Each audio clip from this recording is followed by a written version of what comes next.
दोस्तों, मज़ेदार कहानियाँ सुनने के लिए इस चैनल को सब्सक्राइब कर लें। और आज हम कहानी पढ़ेंगे अकबर और बीरबल की। बुद्ध से भरा घड़ा।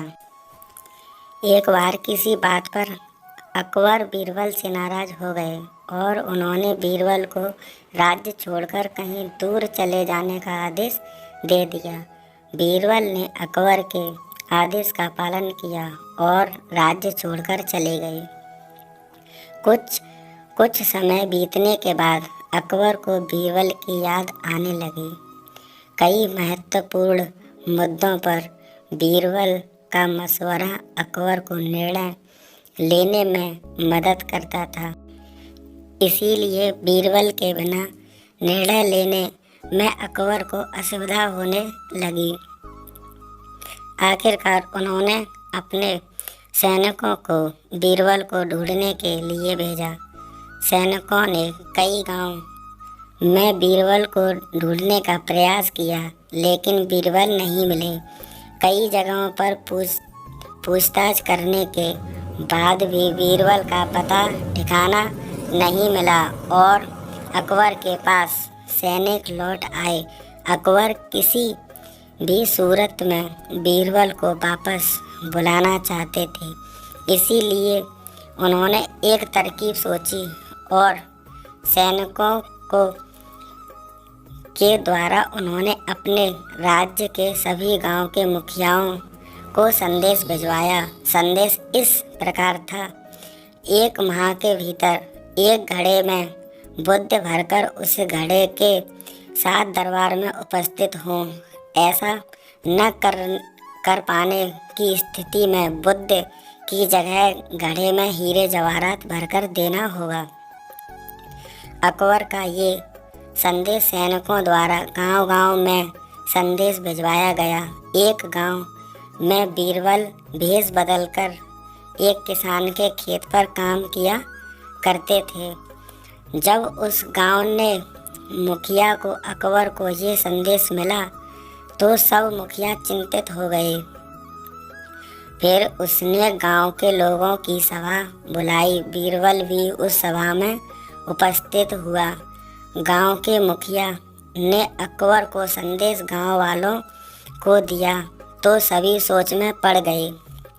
तब बीरबल ने मुखिया से आग्रह किया, महाशय, आप मुझे एक घड़ा दे दें। मैं इस महीने के अंत तक उस बुद्ध से भर दूंगा। मुखिया के पास कोई और चारा नहीं था। उसने एक घड़ा बीरबल को दे दिया।